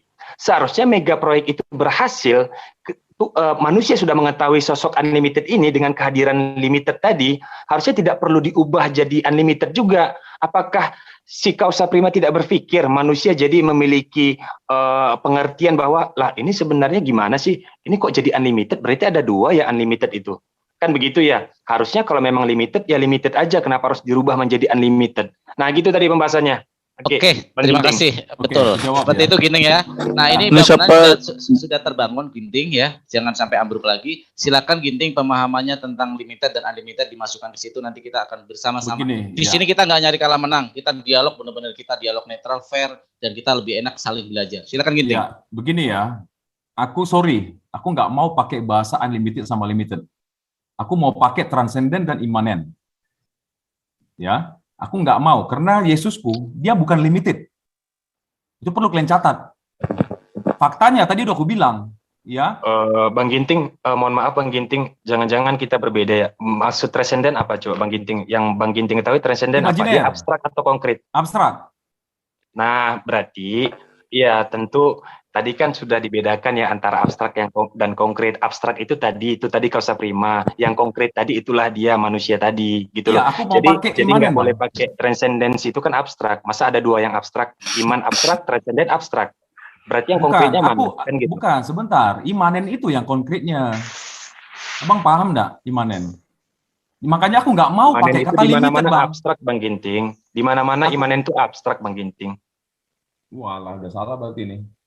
Abstrak itu tahu nggak Bang Ginting ya?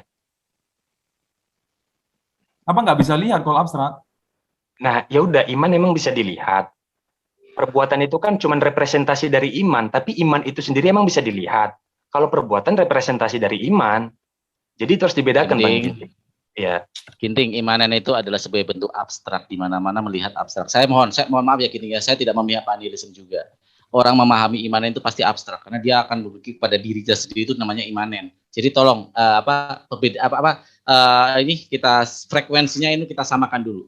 Kalau menurut Bang Ginting imanen itu tidak abstrak, coba jelaskan imanen itu apa sih menurut Bang Ginting? Subjektif. Ada subjeknya. Kalau subjektif itu subjektif itu pikiran bro. Iya.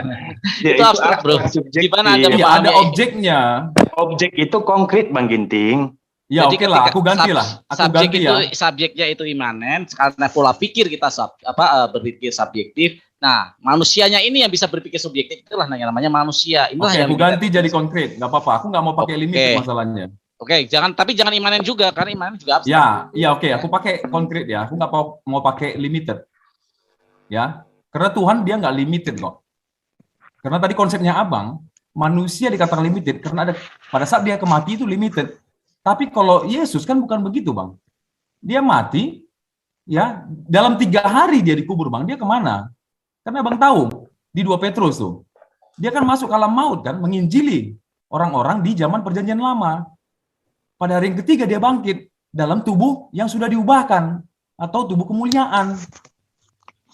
Dia mengalahkan alam maut di situ gitu loh. Makanya aku bilang dia bukan limited, berbeda konsepnya kita gitu loh. Aku nggak mau dia digiring ke arah sana, itu perbedaan kita gitu loh.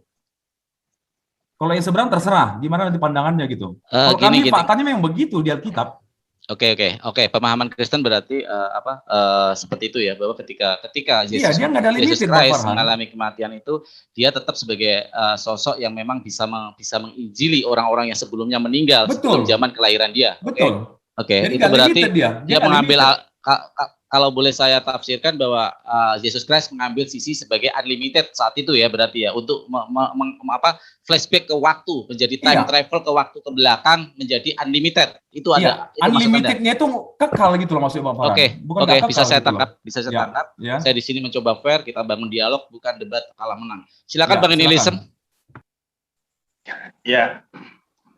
Oke, kalau gitu saya coba ikutin pola itu. Jadi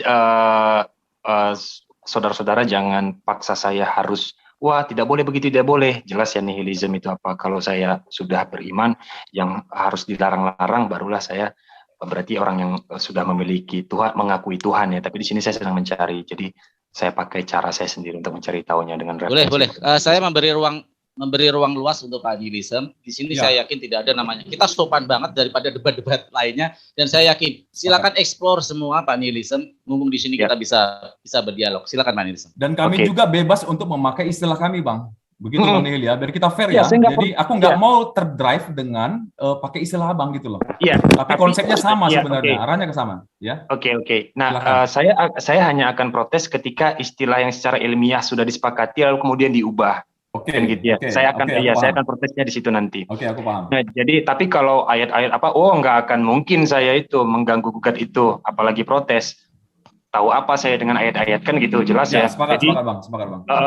Jadi Bang Ginting, sosok dari Yesus itu sebenarnya identitas atau entitas atau keduanya? Kita kan udah pernah jelasin Bang, kalau dia seutuhnya manusia, seutuhnya ilahi Bang. Oke.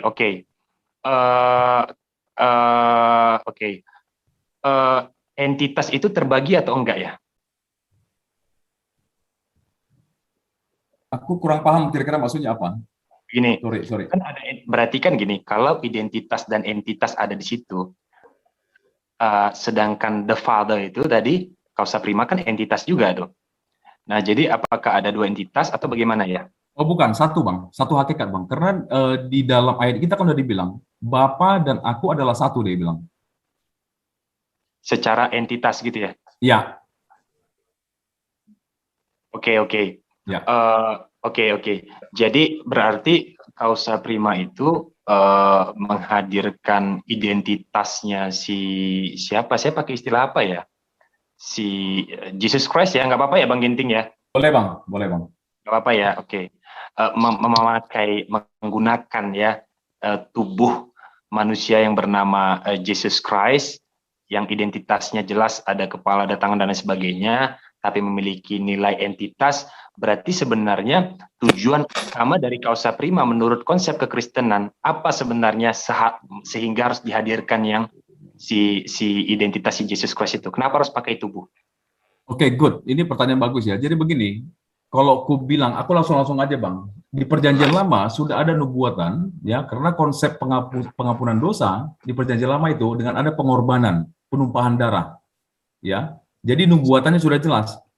Firman yang menjadi manusia dan akan menderita, disalib, mati, dikuburkan dan bangkit. Kira-kira itu. Coba diulangin Bang Ginting. Perlu ditambahin tuh Ting. Silakan Mas Ginting, lebih spesifik Mas Ginting penjelasannya. Silakan yang lain kalau mau ini nambahin nggak apa-apa. Silakan dari pihak Kristen kalau untuk menambahi. Iya, boleh. Silakan. Mana? Yang tadi ngomong siapa? Saya silakan Pak John Titor, silakan. Jadi kenapa entitas kausa prima harus menghadirkan entitasnya lagi dalam bentuk daging ya?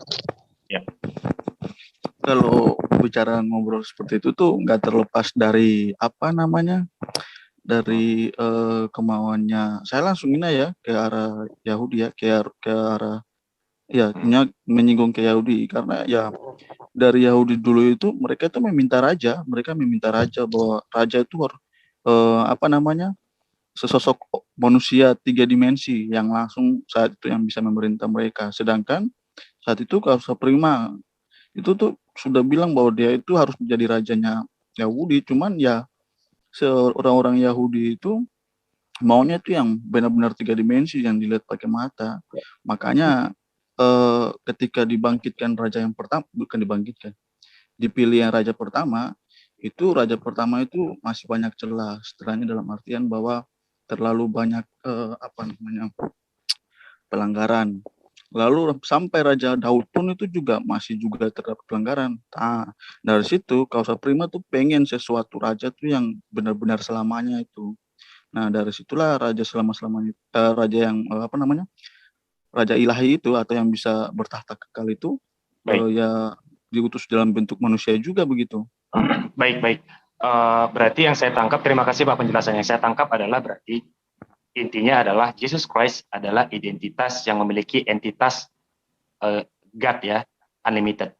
Ya, kekal. Bolehkah Jesus Christ itu dipanggil Bapa, Father yang unlimited? Boleh nggak?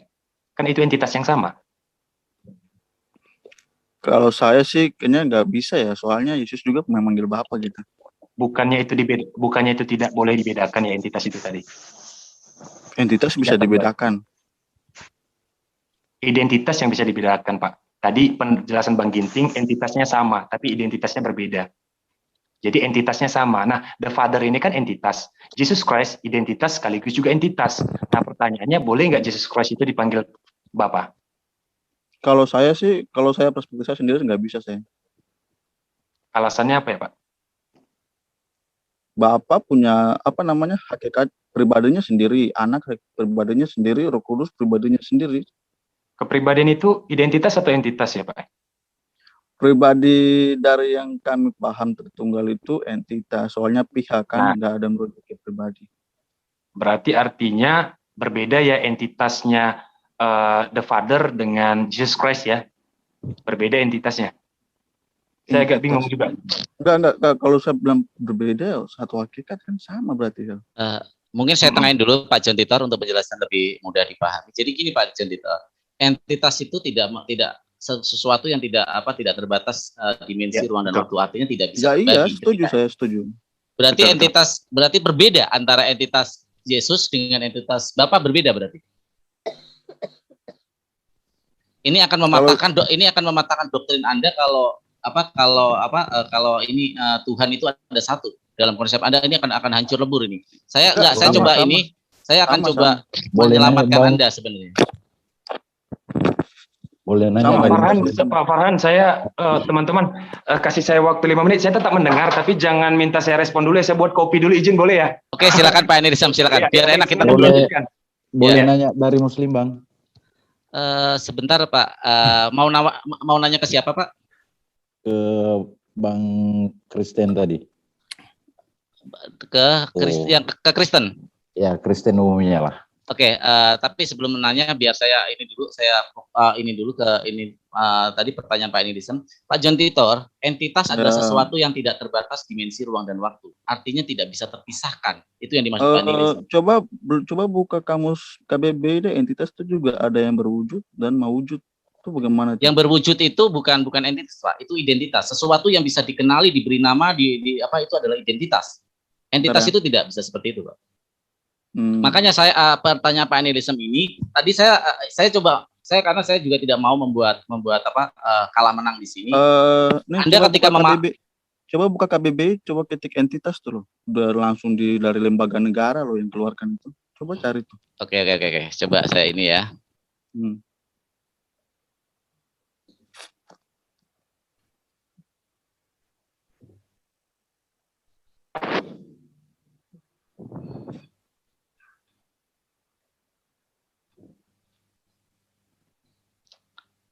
Di share screen aja, di share screen. Oke, sebentar. Saya ininya agak ini ya. Sebenarnya enggak Tadi dibilang perlu. tidak berwujud kan? KBBI bilangnya itu suatu yang berwujud. Bagaimana dong? Iya, tetapi kan tidak bisa dijelaskan secara konkret. Jadi dia abstrak. Entitas itu sama dengan abstrak. Intinya begitu. Angin itu wujud nggak? Wujud. Tapi berbentuk nggak? Enggak. Berarti angin abstrak nggak? Ya abstrak gitu loh maksudnya. Iya, betul. Maksud Pak Nilisem itu ada tapi tidak bisa dideskripsikan, itu maksudnya Pak. Itu berwujud. Kayak angin itu berwujud. Ada. Kita percaya semua angin ada. Tapi ketika kita untuk mendeskripsikan angin itu, kita pasti akan kebingungan karena itu bersifat abstrak. Itu maksudnya Pak, di KBBI seperti itu. Ini saya share ya Pak ya. Ini Pak, entitas, satuan yang terwujud atau wujud. Ya, kayak angin. Apakah Bapak bisa mendeskripsikan angin? Padahal angin berwujud, benar-benar ada. Nah, itu yang namanya entitas Pak. Angin abstrak Pak. Bapak bisa melihat angin? Enggak. Nah, itu yang disebut entitas Pak. Ya. Itu yang disebut entitas. Dia ada wujud, dia berwujud, tapi untuk mendeskripsikan hal itu kita tidak akan bisa. Itu yang namanya entitas. Tuhan atau kalau memang mau pakai bahasa yang lebih gampang lah ya, tapi takut nanti ini akan berbahaya. Tapi saya coba ya, materi dengan imateri kalau gitu pilihannya sesuai dengan. Nah betul, materi dan imaterial itu bisa juga. Tapi ini harus pemahamannya lebih dalam ini, jangan sampai. Iya, itu tingkatannya pasti lebih ini angin, ya. Angin kenapa dibilang abstrak ya? Aku lucu loh ini. Coba angin kalian bisa rasakan loh. Kok abstrak sih?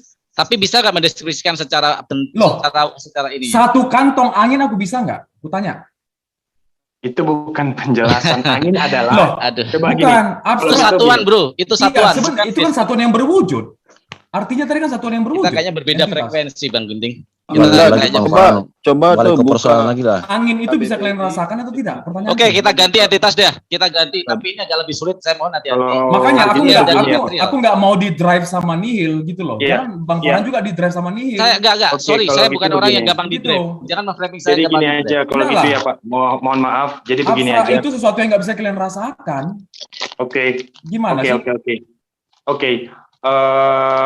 Kalau begitu menurut Bang Ginting perbedaan the Father dengan Jesus Christ apa ya secara konkret? Apa perbedaannya? Silakan Bang Joditor. Aku agak beda konsep masalahnya. Ya oke. Coba perbedaannya apa? Ya, kalau seperti saya apa namanya? Saudara-saudara sekalian yang meminta jadi silahkan dipertanggungjawabkan. Pertanyaan ini akan lebih gawat kalau menurut saya. Jadi coba kalau begitu jelaskan perbedaan yang konkret antara the Father dan Jesus Christ. Perbedaannya cuma di daging. Berarti the Father itu tidak berdaging dan the Father tidak berdaging dan Jesus Christ itu berdaging, begitu aja penjelasannya. Roh Allah yang menjadi daging. Firman. Oke, kalau begitu Jesus Christ the Father bisa dilihat nggak ya Pak? Apa? Jesus Christ kan bisa dilihat, the Father bisa dilihat nggak ya? Diindrakan. Diindrakan pakai mata 3 dimensi. Iya. Tidak bisa, kemuliaan mah tidak bisa dilihat. Berarti ada perbedaan juga kan soal itu? Boleh bertanya Bang? Perbedaannya dalam apa? Ya artinya mendeskripsikan soal perbedaan the Father dengan Jesus Christ kan bukan hanya daging kan, tapi ternyata tidak bisa dilihat juga. Kan begitu ya? Nah, terus apalagi itu maka alasan saya membedakan antara identitas dan entitas. Ini kalau mau dijabarkan, ya kita nggak akan selesai nih penjabaran soal entitas dan identitas. Bahkan mendeskripsikan aja tadi, apa perbedaannya antara Jesus Christ dan the Father? Abang bilang daging, saya tambah lagi, Jesus Christ bisa dilihat, the Father bisa dilihat nggak? Enggak, berarti kan nambah lagi tuh, oh ternyata ada juga selain daripada daging tidak bisa dilihat. Yang satu bisa dilihat, ini bakal panjang lagi, banyak lagi sebenarnya. Begini. Aku berdasarkan ayat Alkitab aja ya. Begini, ada di ayat Alkitab, Bapa dan aku adalah satu. Jika engkau melihat aku, berarti engkau melihat dia. Itu tambahanku, kira-kira. Silakan Bang Joditor. Jika engkau melihat aku engkau melihat dia. Berarti Bapa berdaging. Kan udah dijelasin Bang. Jika engkau melihat aku, engkau melihat dia. Berarti Bapa berdaging, Pak. Enggak lah, bagaimana? Kalau saya sih enggak, entitas itu saya ketika misalnya begini, saya hidup di zaman Jesus Christ, tentu manusia akan melihat ada daging di situ. Saya melihat daging gitu ya. Saya setuju. Apakah berarti Bapak itu berdaging? Pak, mohon maaf. Saya setuju tadi itu. Apa tadi apa? Kan tadi jika engkau melihat Jesus Christ maka engkau telah melihat gimana sih? Jika engkau melihat Jesus Christ maka engkau telah melihat Bapa gitu atau aku gitu ya. Ya, itu kan berarti berkaitan dengan penglihatan ya, melihat kan gitu, melihat sosok Jesus Christ berarti melihat the Father juga. Nah, melihat the Father maksudnya melihat apanya? Ya kan serupa kan berarti kan melihatnya kan serupa kan? Pemahamannya beda. Kami jadi dalam apa namanya? Nah, jadi begini Pak, kalau Bapak bilang beda, itu alasan saya membedakan identitas dengan entitas. Sebenarnya itu jembatan saya yang paling gampang. Penafsirannya beda. Boleh nanya Bang? Iya, silakan Pak. Iya, ke Abang Kristen boleh nanya ya? Kan.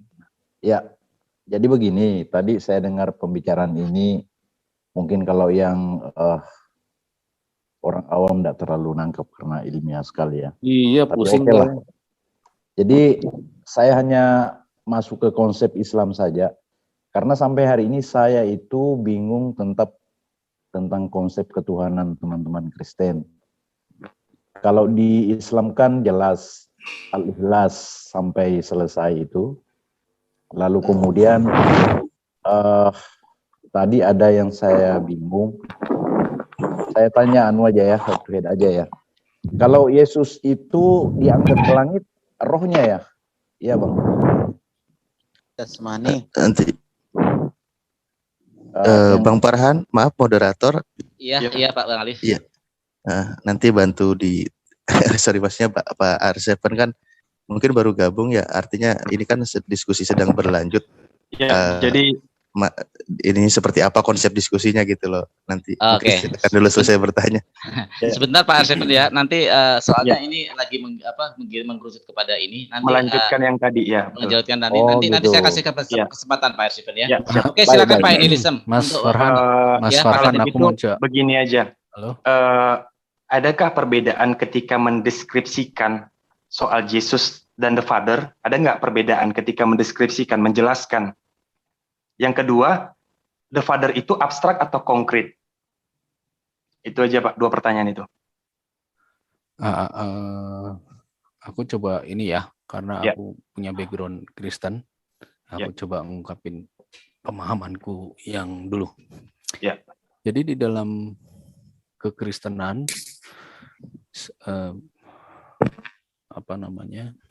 ajaran kekristenan, Bapa itu memiliki tubuh yang segambar. Kita manusia itu menyontek secara ininya, blueprintnya itu dari Bapa itu. Jadi dia bentuknya itu manusia laki-laki itu ya. Salah itu. Mana menurut gambar dan rupa Allah, bukan serupa dengan. Ini beda. Ini sesama Kristen loh. Coba saya ingatkan ini sesama Kristen loh. Coba di bukan Bang KTDJ bukan Kristen. Oh ya, tapi dia dasarnya Kristen. Coba di enggak, yang jelasin Bang John aja. Coba di kejadian itu menurut Bang John aja Bang Farhan. Bang KTDJ itu kejawen. Oke. Pak KTDJ mohon maaf biar Pak John dulu ya Pak KTDJ. Oke, monggo. Kita bicara tentang ketika sudah sampai tahap kapitayan peak-nya nanti saya undang Bapak ya. Oke, silakan Pak John Titor. Coba lihat di kejadian apa tuh? Menurut. Nah, tuh langsung. Aduh salah. Mungkin langsung jelasin nggak masalah Bapak tadi aja mungkin Bro John. Iya, maksudnya yang buat yang tadi yang Bapak itu blueprintnya manusia tuh lihat di kejadian 1 tuh. Manusia menurut gambar dan rupa kita. Berarti itu rancangan. Iya. Kejadian 1 27. 26. Di sana nggak dikatakan persis seturut. Oke, silakan Pak John Titor untuk lebih ini lebih spesifik. Coba saya inikan lagi ya. Kalau memang ayat, ada nggak di situ keterangan bahwa menurut gambar, ada nggak kata kecuali, misalnya bagian kepala atau bagian rambut, menurut dengan rupa itu kan ada batasan nggak kan gitu tuh? Ada batasan nggak? Contoh boleh menurut rupa kecuali misal bagian ininya atau bagian ininya. Kalau nggak ada kata itu berarti makna yang sebenarnya apa nih ya menurut gambar itu? Menurut rancangan, menurut pikiran Allah. Menurut rupa atau menurut pikiran Bapak? Menurut rupa kan? Menurut gambar dan rupa itu berarti contohnya gini, saya sudah merancang, nanti saya mau jadikan seperti ini, ya kayak gitu. Oh, berarti menurut ide dari The Father tadi? Ya, menurut ide lah. Tetapi tentu bentuknya sangat berbeda. Ya, bentuknya berbeda lah. Mana bisa sesuatu yang bukan 3 dimensi? Itu yang saya inginkan. Ya, itu yang saya inginkan. Berarti The Father itu sifatnya abstrak kan? Sifatnya abstrak. Berarti tidak bisa dijelaskan secara konkret. Bisa tidak masuk dalam 3 dimensi. Iya. Setuju, saya setuju. Nah, ini gimana memaknainya ya kalau Pak John? Ya. Kan dibilang abstrak, berarti sesuatu yang bukan 3 dimensi kan? Iya, betul. Oke. Coba saya pakai cara ini lagi ya. Gimana ya saya bisa menyelaminya? Peralatan selam saya kekurangan juga nih. Pak John, aku mau nanya sama Pak John sama Ginting lah. Kejadian 1 ayat 26 ini berfirman Allah bahwa baiklah kita menjadikan manusia menurut gambar dan rupa kita. Ya. Gambar dan rupa kita itu gimana memaknainya ya? Tadi saya bilang kan, Allah merancang. Nah, idenya itu lalu dibilang, baiklah kita menjadikan manusia menurut gambar dan rupa kita. Rupanya siapa Kenapa harus ada kita ya? Kenapa enggak menurut gambar dan rupa aku? Kalau memang ide itu dari The Father sebelum ada kehadiran Jesus Christ. Jadi di bahasa aslinya itu kalau diterjemahkan juga kita. Nah, oke, berarti kan dia merujuk kepada objek kan, gambar dan rupa kita. Objeknya itu kan Jesus Christ berarti kan Pak ya? Betul nggak ya Pak ya? Ide itu kan merujuk kepada Jesus Christ. Itu saya nggak bisa tahu kalau itu merujuk ke mana. Oke, kalau gitu gini aja Pak. Yesus Christ itu sudah masalahnya Pak John, mungkin saya nambahin ya. Yesus diangkat ke surga itu pakai tubuh apa? Daging. Dagingnya sama nggak sama dagingnya Pak John? Kalau bilang dagingnya sama-sama, dagingnya sama. Oh. Jadi pengginting ada nggak nih? Masih aktif nggak? Di ini lagi Pak John, ada namanya tubuh ilahi, ada namanya tubuh duniawi. Itu juga alat peralatan yang bagus tuh Pak. Terima kasih sudah. Tubuh ilahi, tubuh yang apa ya? Rohnya itu berasal, rohnya itu ilahi. Saya rohnya bukan ilahi. Tubuh ilahi itu salah satunya adalah Elia. Dia tidak mengalami proses kematian sehingga dia langsung kembali kan gitu. Di ayat mana tubuh ilahi itu ya? Oke, saya coba juga mendeskripsikan ya, tapi saya kesulitan mencari bahasa. Jujur saya kesulitan mencari bahasa ketika ayat ini ditampilkan ya, untuk lebih mengkonkretkan argumentasinya. Saya coba ke ini dulu deh. Saya coba ke Islam dulu. Di Asy-Syura ayat 11 kalau di Islam adalah ada ayatnya berbunyi salah satu bait ayat itu adalah laisa kamitslihi syai'un, yang artinya Allah berbeda dengan makhluknya atau ciptaannya. Semua di alam bumi ini adalah ciptaannya. Kalau menurut Islam dan ilmu pengetahuan knowledge ya, apa yang kita pikirkan adalah apa yang kita lihat, apa yang kita dengar, apa yang kita bisa rasakan. Itu adalah tersimpan ke dalam memori kita, sehingga apapun ketika terbentuk dalam sebuah pemikiran kita, Allah itu seperti apa, itu gugur. Karena apa? Karena sudah ada kata laisa kamitslihi syai'un. Sedangkan kita untuk mendeskripsikan sesuatu adalah dengan melihat, merasakan, dan mendengar. Jadi inilah amannya dalam, saya tidak karena ini saya dari Islam, saya tentu menyanjung Islam. Sebenarnya itu Pak Farhan ya. Itu alasan saya kenapa saya tadi siang mengawalinya bahwa saya tidak akan merujuk kepada identitas dan entitas di agama Islam karena memang sudah ditetapkan ya perbedaan konsep abstrak dan konkret. Ya, artinya bahkan saya tidak memihak ya, tidak oposisi biner. Enggak, saya juga netral di sini Pak. Ya, jadi artinya bahwa di situ sudah dibatasi. Yang kedua adalah bahkan hanya dikasih kisi-kisi bahasa saya, kan begitu. Betul. Untuk mendeskripsikan abstrak yang mega dan maha itu jelas tidak akan mampu keterangannya, benar ya enggak Pak Farhan ya? Betul. Tidak akan mampu ya manusia ya menjangkaunya ya. Ya, karena menurut hukum fisika pun apa yang terlihat itu adalah sesuatu yang bisa dideskripsikan dan diukur. Ya, sedangkan syarat Allah materi jelas, namanya. Ya, betul, syarat materi dalam ilmu fisika. Jadi kita tidak akan bisa melihat ayat Asy-Syura ayat 11 itulah pondasi dari sikap ketuhanan konsep ketuhanan Islam, yaitu laisa kamitslihi syai'un. Karena apa? Kalau untuk mendeskripsikan adalah yang melihat, mendengar dan merasakan. Terima kasih. Silakan dilanjut Pak Enilisem. Ya, saya artinya berarti saya udah ketemu nih Pak dari sudut Islam. Oke, saya udah ketemu bagaimana menggunakan bahasanya. Baik, manusia memenuhi syarat materi, ada volume, massa, berat, itu yang diakui sampai sekarang kan, memenuhi syarat materi. Sifat itu kan tidak memenuhi syarat materi, berarti dia masuknya imateri ya, karena tidak memenuhi syarat massa, berat, volume, kan gitu ya. Kan begitu ya, syarat materi kan itu tuh. Secara hukum fisika juga itu syarat materi. Jadi pertanyaannya adalah the Father kan tidak memenuhi syarat materi. Dia tidak memiliki berat, tidak memiliki massa, dan tidak memiliki volume. Kan gitu, unlimited. Ya. Sedangkan Jesus Christ, saya tanpa ada menjelek-jelekan sama sekali, bahkan kalau memakai timbangan, akan bisa diketahui kan berat badannya Jesus Christ kan. Artinya kan memenuhi syarat materi, benar nggak? Ya, benar-benar. Ya. Berarti di sini sudah kita ketahui bahwa the Father adalah imateri. Jesus Christ adalah materi. Namun Jesus Christ itu melekat juga imateri di dalamnya. Benar nggak ya Pak? Iyalah, kan manusia punya roh. Nah, roh entitas kan tadi, iya imateri. Baik, kalau memang the Father itu adalah imateri dan Jesus Christ juga memiliki imateri, boleh nggak Jesus Christ saya? Ya. Bukan Jesus Christ saja, semua manusia punya imateri kan? Tapi kan berbeda ya manusia lain dengan Jesus Christ kan Pak? Iya, bedanya itu imaterinya itu dari roh Allah. Kalau kita ya, jadi jangan Pak. Jadi saya nggak mau merujuk kepada manusia lain. Saya jelas saya hanya berfokus kepada dua hal ini. Jadi the Father dengan Jesus Christ kan begitu. Jadi kan Jesus Christ Bapak berarti udah nangkap yang saya maksud materi dan imateri itu adalah entitas dan identitas. Jesus Christ kan materi atau identitas yang memiliki imateri juga, yang disebut dengan entitas. Betul nggak ya Pak? Saya balas komennya Pak KTDJ. Ya, siap.